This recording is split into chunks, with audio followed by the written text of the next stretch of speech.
Hello. Yay! Welcome, Richard. I think we're just on with the live.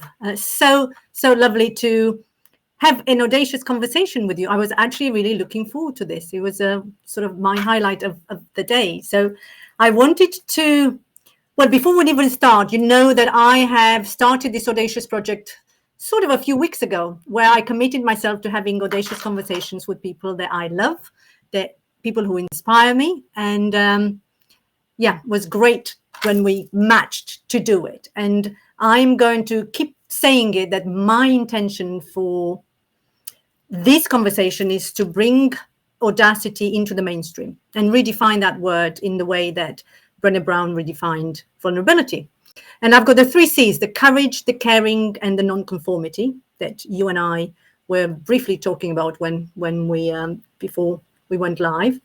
But I just wanted to, I wanted you to introduce yourself in a really audacious way. And I know I've got, what I had there was really this sort of unorthodox, pastor, and then the Mackenzie, and then, you being an entrepreneur, all into a blender. But you give me your definition, your audacious definition. Yeah. So let me just explain. Yeah. So what are you referring to is I often say that I'm what you get when you take a McKinsey consultant, a slightly unorthodox pastor, and an entrepreneur, and put them in a blender, right? That's what I like to say. So let me try and spice that up as we're trying to be audacious. So I'm going to say, perhaps I'm also what you get if you put a recovering high achiever, a wannabe rock star, and somebody who's sometimes a bit too hard on themselves into a blender. Great. Well, let's see which one. My heart goes into a wannabe rock star somehow. Would be great to explore that. But again, my intention for this conversation is to keep them fun, to go with the flow. So I mean, again, last time I had Rita, who we both know, and that's what we were saying. It's audacious, not knowing where we're going, really. And it's just exploring some of the things that we both do in the world. And I know one of your big claims is really that you are working with people to 10x their financials, their impact, their fun, and to become world-changing forces for good. Yeah. Tell me the story behind that. Yeah, so it feels audacious to me, right? Or it felt audacious to declare that. You know that thing when you're on, I mean, I don't really do this, but there was that whole thing. Probably it's not trendy anymore, like on Facebook, where people would like update their relationship status, was like the big thing about declaring that you've got a boyfriend or a girlfriend, or you've got married or whatever. Or on LinkedIn, it's that when you change your profile, your byline, or to declare you've got a new job, or you're up to something new in the world. And there's that moment when it goes public that feels a bit audacious, right? It feels a bit edgy because you're now stepping in, you're making a commitment in public, in a sense. And so there was a stage when I was building my business, and I really said, okay, what is I'm building my business, I get the chance to create it how I want. I know I've always wanted to create some kind of impact, but where do I want to go from here? And I had this awareness, I can help people get, leaders get their promotions and deliver on their goals and sort their teams out and that kind of thing. And that's okay, but I wanted more. I was like, what do I really want? Like, if I could really just take away all the filters, what do I really want? And I realized I wanted people to help people change the world. It's not like I have one mission, like it has to be the environment, or it has to be, this social justice issue or whatever, because I believe that everybody has a story, and somewhere in that is this idea of wanting to change the world. But I realized in my own life, and as I saw with my clients, that when you're a high achiever, like, it looks great and everyone's really impressed and they're like, wow, that's cool. But inside, you don't feel that special. It just feels it's what you do. And I could probably, why aren't I making the impact I really could have? Because this seems to just happen, fall in my lap. It just seems to have happened. How could I play beyond that? So that's where I said, I really want to work with the world's top business leaders. And I have some of those top business leaders as my clients. So it's a reality. There's always more. But let's not forget the reality. Yeah, these are top business leaders. extraordinary leaders, billion-dollar, people running billion-dollar businesses, or tech unicorns, or smaller businesses, but they're still extraordinary, right? Most people would never get to where they've got to in terms of what they've been able to build. So I'm doing it. So how can I help them make a difference? And I suppose I sat with that for a while. It's like, do I dare? Like, can I really claim that I can be the go-to coach and advisor for those kind of leaders who have seen great success and really want to go beyond 10x and create a huge impact? And I had to sit with it. And until I actually got annoyed with myself at one point, because I was like, oh, Richard, you're wishy-washy. You're not really going for it. You're not pushing. And I listened to a Tony Robbins podcast, like a talk he did. And, he's so like certain and so like, and I was just like, why? I don't come out like that. I was thinking, I'm not like that. I'm just like, eh. So I got so annoyed with myself. I was like, okay, what am I certain about? And I wrote myself a list, and I recommend it to my clients. It's called a certainty list. What are the things that are your bedrock that you really know for sure? So I wrote down things like, I am certain that if the world's top business leaders do not be forces for good and change the world for good, then who will, right? And I also said, I'm certain that I have the credentials, the experience, the intellect, the heart, the passion, the mission, the purpose to add value and serve these leaders and help them do what they want to do. And I realized I believe that. I realized if not me, then who? Like, who am I waiting for to come and do that? And so for somebody who, I think fundamentally I don't like to kind of talk about all my successes or whatever, but I had to get in touch with that and say, no, like, this is a mission that's important to me and I can deliver it. And so that was what helped me, if you like, start to make those slightly audacious claims. And now I'm really in on it. This is my mission. It's going to take me probably the rest of my life to live that out. But that's the game I'm playing. That is super audacious. I would say, how dare you make that big claim, Richard? But, in a way, to have that, the world-changing forces for good, that is amazing. I love that claim. I love that declaration. Because, you and I are part of 4PC, and I just said, Gisela saying hello. So lovely to see you here, Gisela. I can't actually read from LinkedIn. Sometimes I don't know the name. So I shall be able to acknowledge a lot more of you when this is done. But we have those the times where we make those big audacious declarations, and when you make them out there in the public domain, or certainly between us, they have got a much bigger energy, as we call it. And I would love to explore. So for me, Audacity is courage, care, non-conformity. Which one of those 3 C's resonates most with you, Richard? They're all great, actually. They're all great. Where do I want to start? Well, let's go with care, because I talk a lot actually about courage in many ways, because when I talk with leaders about how they're going to become the leaders who can create that 10x more, I talk about being more strategic and more magnetic. The strategic is like focusing in, and that's a very courageous activity. It's quite courageous to really focus and to let go of the things that made us successful in the past. And magnetism means turning up the dial on our sense of mission, on how we inspire people, on the fact that we're inspired, right? On the leadership that we bring. And that, again, can be courageous. But I think underpinning all of this, especially on that magnetism side, is care. And so perhaps let's go there, because I think sometimes it's easy to feel the fear factor of, do I dare make this next leap? Perhaps we can talk about that later on if we've got time, which is the side. But I think the care, for me, it is why I do what I do. So perhaps we go there. That'll be great. So why don't we start with that? Because it's interesting. When I first, that I wrote the book, The Audacity Spectrum, and that's my, the line is leading with care, courage, and non-conformity. And originally I had the courage. For me personally, I always say that, what people get when they work with me is courage. But then it was through some of our conversations, it was, a common friend, Parisa, who made me swap the care with the courage. So I'm starting with care, because in a way it's even more audacious to start with the caring bit. You have to care so much about something to have the courage to do it effectively. Yeah. So who do you have a role model of someone who really cared in their life, in their leadership?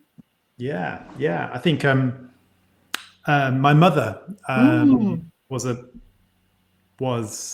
real inspiration to me. So my mother died at age 59. Again, one of my core beliefs is that let's not leave impact till retirement. Let's not leave giving back until some myth in the future, right? Let's build it into how we operate now.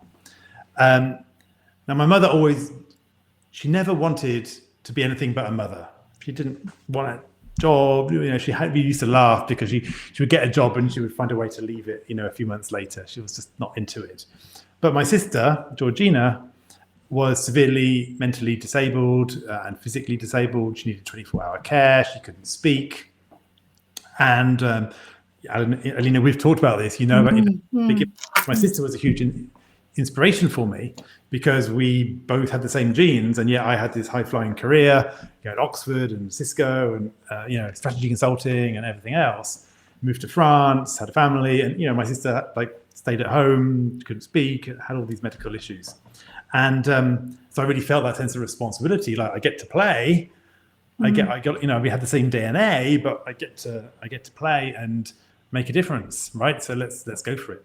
But my mother ended up, because of this, obviously taking care of my sister for many years, and then as she got a little bit, we got some more care support structures around, or she got a bit older, she gradually took over the responsibility of being the national secretary for the UK charity to do with this condition.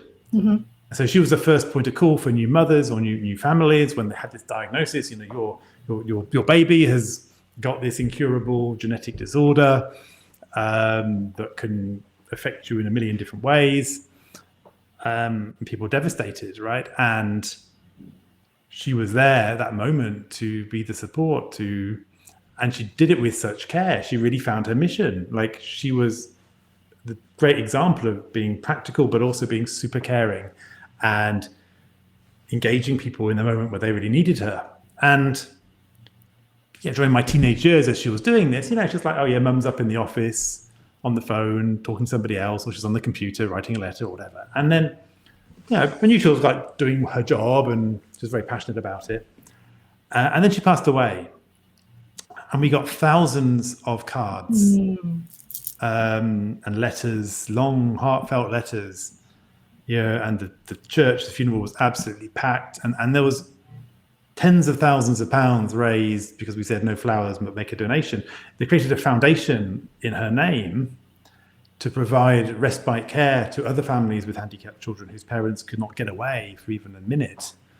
Or even a week or weekend, they couldn't get any rest, and it was so important with my sister growing up. My parents had a few people who they could call on occasionally, and just to go away, perhaps the three of us or the two, my parents, it was so important. And so my mum made a huge impact because she was caring, and she cared so much that people felt it, and even 20 years later, they wrote that letter. And so that was always inspiring to me, because I looked at all these other people who had these, so-called impressive business people and high-flying jobs or whatever. And I was like, how many people will write to them at their funeral? So that's what kind of so made a big difference on me, that idea of care. And something I've worked on myself is when I first did my own business, I was like, people need me to be the smart consultant that I knew how to be in my corporate career. And gradually I realized to add more parts of my personality back into the mix. And there was a moment where actually Parisa, who you mentioned, she was talking about how she liked to how she had her clients' backs, and they all knew that she had their backs. And I was like, oh yeah, do my clients know that I have their back? That I really care about them? That I really want them to be the world-changing leaders I know they can be, and I've got their back for when it's tough, when they're down, when they're stressed out, when they're not performing. And so I started to tell my clients this. I started to give them hugs. I started to just let them know, I care about you. And what was interesting, Alina, was they went, like now I don't have to perform to you. Like now I don't have to try to impress you so that you think I'm as good as your other clients, whoever they are, Richard. And I never forgot that. People think, well, I was thinking, wow, I thought I was just trying to add value to people. And what they felt was, oh my word, Richard's really impressive. I need to be really impressive back. And so when we changed that into a conversation of care, then magic happened. Wow. Thank you so much, Richard, for sharing that story. I didn't know, I knew Beats and I knew about Georgina, but that's very moving. So thank you for sharing it. And you just reminded me of the power and the impact, as you said, the caring leadership, if I can dare to call it that way. And you don't have to have the top CEO job to be an incredible caring leader, as your mum has just proven. And I'm actually part of, it's called a Special Mums. It's a group of mothers of children with various disabilities in London, and we meet once every quarter. And I have to say, I never failed to be so impressed about some of those stories of well, I'm calling it success, because when you have to care for a child who is different in many ways, it is extraordinary. It is extraordinary to have that added 10x in a different way. I always say, my story, I mean, it's no way anywhere yours or some of the other stories. And when my son was diagnosed 10 years ago, he's on the spectrum, but he is very much on the high functioning. And yet it is that sort of 10x sensitivity, 10x, everything feels 10x more intense.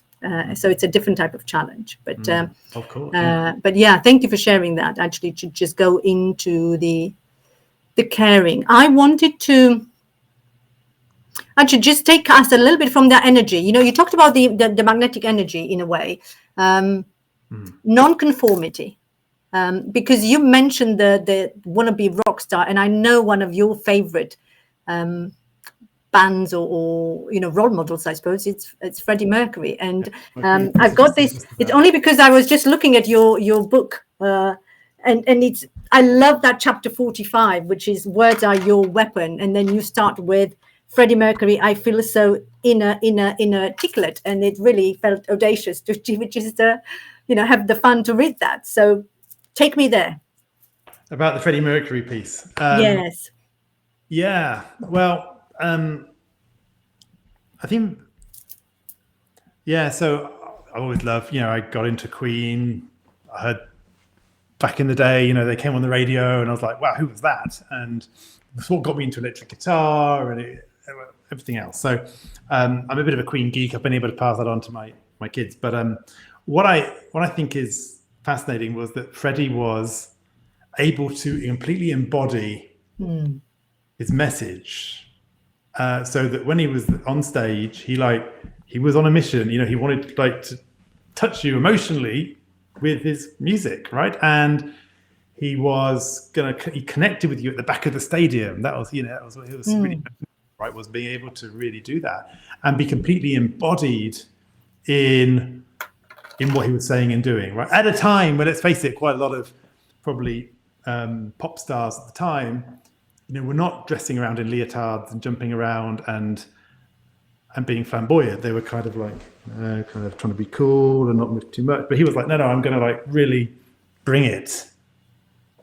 And so for me, I found I had the spectrum myself of I can be really analytical and in my head and kind of problem solving. And I see a lot of my clients, they can be great strategists and they can go there and I just need to have a better plan to sort things out, to 10x just means I got a 10x better plan, right? And that's the over-indexing on the strategic. And then there can be times where I go to the far side and get a bit more and normally it's with people I feel very safe with in certain environments. So, you'd have seen me in this mode, some of our other encounters, where I'm like, oh, I don't know what's going on, oh, I've got all these doubts and, can I deliver my mission or whatever it is? And I can kind of be very insecure, perhaps. I can go into that place. I don't stay there generally very long, but I can go into that place because especially when you're on a big mission, there can be moments where you go, can I sustain that level of energy required to embody that? And so I can be in that kind of slightly needy place of, oh, what's going on? But what I found is when I come back into that middle zone, is being embodied, which is back to that inner Freddie Mercury, I'd like to call it. So actually really getting clear, this is the mission I'm on. I'm here to help the world's top leaders be forces for good at scale, be more strategic, more magnetic, so that they can create a legacy, that's going to be powerful for, that they're going to love telling their grandchildren about, that makes a difference. When I connect to that, then I can bring my most magnetic self. And so that's how I kind of see this inner rock star. And so there's what's that book called? It's called Feel Good Productivity. It's just come out, I think. There's a distinction in there which I've now blatantly stolen, which is this difference between being serious and being sincere. So you talked about non-conformity. So, I showed up the other day to one of my CEO workshops that had between 10 and 20 chief executives on a call. And I turned up with my long-haired wig, my shades, my guitar, and I did this whole little intro skit before racing off and coming back on. So I turned up as Rocking Rick, my twin brother, and then I raced off and I came back on as me, and we continued the session. And everyone was laughing, and it really loosened them up. We had a great conversation as a result. But the reason I did that was because I'm so sincere about what I stand for and what moves me and what drives me and what I'm trying to do, that I don't have to be serious all the time to do that, because the mission is more important. If I need to dress up like a rock star to get my point across, I will, and actually I think fun is a really essential part, because when we don't have enough fun, we can't get through the barrier. It's like, why would you do something that's even more of a grind? So I like to bring some of that kind of non-conformity to those moments. Do pattern interrupts for people, say something which is they're not expecting, to kind of shake them out of their thought patterns. And so so that's where the kind of rock star piece comes in, as well as the fact, obviously, like, if you give me a guitar, I will pose around for you and do my air guitar or play my real guitar. So I just love that. I wish you told me that before. I would have challenged you. I would have dared you to bring the guitar and do it live with us, actually, because I love that. For you, it's just being on that spectrum to bring your inner Freddie Mercury, and even that image of you just having the wig and having the guitar and going to, playing with your clients, really just short-circuiting them, as you said. But I love and actually, just to say, I lived that out the other day, because our community, that we both belong to, had a retreat, and they were doing a rock star party, and so I turned up as Rocking Rick. I had all the gear from the CEO thing, but I also turned up at the start as Freddie Mercury. I got my Freddie Mercury kit out, stuck my false moustache on, and got everybody singing, when he goes, "Hey-oh," and he gets everybody singing. And I got them all doing it. And for somebody who's not a great singer, that was a little bit daring for me. But I thought, if we're going to talk about this stuff, I should actually release my inner Freddie. So I did. So you do it. I wish you told me. Now you told me. Next time, if we're going to have another LinkedIn Live, I will dare you to show up, like in your inner and outer Freddie Mercury, Richard.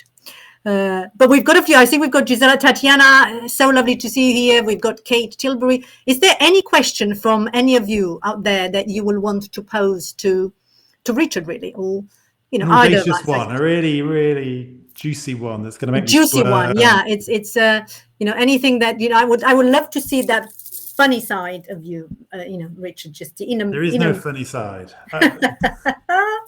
It's only the serious side, as you said. It's a sort of the serious side or the sincere side. It is. I love that distinction. And let's see if anything sort of comes. But I was listening to talking about podcast. I was listening to a recent podcast with Simon Sinek and Charles Duhigg, and again they're making that distinction between discussion being made up of different conversation, the emotional conversation, the practical conversation, the social. So, okay, we've got Sophie. How is it possible to reconcile the force for good with short-term goals, remuneration targeted? There are anything but audacious. The whole manage for A, reward for B scenario. Yeah, I see this all the time. Thank you. It reminds me of the conversation So first of all, it's probably not an easy answer, but I'll give you some thoughts here. I had a conversation with one of my clients the other day. He's not actually, most of my clients are CEOs and entrepreneurs. This is actually a CTO, but he's running he's in a 7,000 person organization. It's quite a big role. And he was talking about this thing, like, how do I've got these goals coming down for me, these things, and yet we've got this transformational thing, which is really going to make a difference that I'm really there to champion. And so again, it was this idea of the short and the long term, right? Every senior leader has it. How do I do the long term? But actually, there's all this pressure for the short term. And I think one of the things here is actually leading. In other words, although we might have things coming down, when we actually say, well, you know what, this is what I stand for, and this is what I think is important, and this is how I can kind of reconcile where we're going in the short term with the long term, then people will start to listen. So for me, it's a magnetism question, right? It's like, can we actually start to influence those people around us? So in my book, so it's like digression, but in the book, this is making time for strategy, right? But because I find that making time is key for exponential change. But this is tactics, this is influence, mindset and environment. But the influence part is really important, because you might have like the plan, the goal, how I want to be a force for good. But if we can't influence the people around us, we're going to be limited. So this is really an influence challenge, right? So that means that we are going to have to obviously do some short-term things that kind of give us the credibility to do the longer-term things. But I'd say, first of all, tactically, it's like, are we waiting to do the force for good? Is it at the bottom of our list? It's like strategic and operational, right? If we start with the operational, we'll never get to the strategic, right? We'll run out of hours in the day. But if we do the strategic things first, make a day a success early in the morning, then we can spend the rest of the day catching up on our operational tasks. And so don't leave the force for good bit, don't leave the longer term legacy piece to the bottom of the stack once you've done everything else. But think about, what's one way I can move forward that agenda of being a force for good, right? What's one shift that would actually allow me to do more of that and less of this other stuff? How can I delegate the operational things, or how can I streamline those? So it really is actually, probably the more I think about it, it is actually a time and attention management question. And the question is, what comes first? And that's where our own self-leadership has to come into action. When we talk in my book, I say, well, basically operations is what everybody else asks you to do. Goals, as you said, Sophie, and strategy is what you do to the world. You happen to it. You take what you see as important and you make that happen. So I think that's where I'd start to go, is influence, and how important is that on our own radar for being a force for good? Are we actually working on that? Yeah, for me, as I think about it, and thank you for that question, Sophie, it's really just setting an intention and constantly testing against that. Am I now being a force for good? Whatever it is that we're doing on a small scales, is that contributing to the long term? Yeah, and as you know as well, if you've got a 25-year goal, you only have to do 1% each quarter. That's right. And also in every conversation, I'm thinking, how am I helping this person find out how they can be a force for good in the world? So it might not be that every conversation I'm absolutely, working with some, Fortune 100 CEO rolling out $1 billion plan, right? But I'm still saying, am I living out this mission that I'm on in this conversation? Am I rolling the ball forward? Am I further ahead today than I was yesterday? So in this conversation, in the next conversation, how can I move these things forward, right? How can I progress towards the vision that I see important? Yeah, the 2% steps, the 2% little, audacious steps. But I'm aware that we're literally more or less at the end. We can have a lot of fun. But I have asked Rita, who was here 2 weeks ago, to ask a question to the guest, so she knew it would be you. And her question to you is, Richard, what is your audacious next 10x? Into 3 words. 10x. My audacious next 10x is to work with. I think it's really to work with my next set of clients. I already have some of those clients, but I think my goal is to really be the person that even when somebody says, Richard, I've nailed my strategy, I'm great at my strategy, it's all happening, execution is happening, that's all running, and yet I really want to change the world at really big scale. I want them to think of me.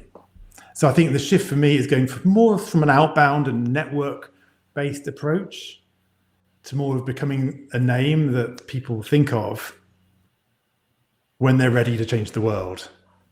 Here we go, to the world changers. So fabulous. I think that will be your next 10x, is actually to become the world changing force for good, or be, and the same everybody else around you. That's fabulous. Thank you. And so what would be the next first thing, sort of where that if anybody wants to do that with you, how can they do that? How can they find you? Yeah. So I think my business is called X Quadrant. It's just the letter X and the word quadrant. So xquadrant.com. I'm going to suggest if people, so there's 2 key resources. If you go to xquadrant.com/insider, I have a daily, or kind of a couple of times a week, short email that's really focused on this goal of helping you 10x your financials, your positive impact in the world, and the fun you have along the way. And I share examples from my work with these top CEOs and entrepreneurs in that newsletter. So that's why I'd recommend people start. Also, if you like podcasts, I have a podcast. You can go to xquadrant.com/podcast, and that's called the Impact Multiplier CEO. And there I interview some of these extraordinary leaders. I've interviewed over 100 of them so far, possibly 150. Getting onto the inside track of their story. So that's for me. And Alina, I know this question of audacity is super important for you right now. I know you've got your book as well coming out on it. So again, it's pretty worth saying the same thing for you. Like, what if people want to find out how to be more audacious themselves, what resource would you point them to? Well, the resource for me, I don't have the book yet as you do. That's coming out into the world in August. But the easiest way would be to subscribe to the newsletter. I think the same as you. I've got a letter, which is a newsletter called Audacious Leadership. And then under the business adapter, we have another newsletter, which is called Authentic Leadership. So that's probably the easiest way for people to see and connect with us, with the community on LinkedIn. But thank you. Oh, Angela's here. Wow, that's so lovely to see you here. Changing the world, Richard Medcalf. Absolutely. You heard it here first, Angela. We already knew that. So thank you. Thank you so much. Thank you to everybody who's been here with us, whether we could see you or not see you. And it was a pleasure. Really touched, Richard. Thank you very much for being with me here today. Next time, Freddie Mercury, eh? So I'll leave you with my inner Freddie, right? Which is I'm just gonna have to finish by saying, thank you, LinkedIn. You've been a fantastic audience. Good night. I love you. We love you too. Thank you. Bye for now. Bye, everybody.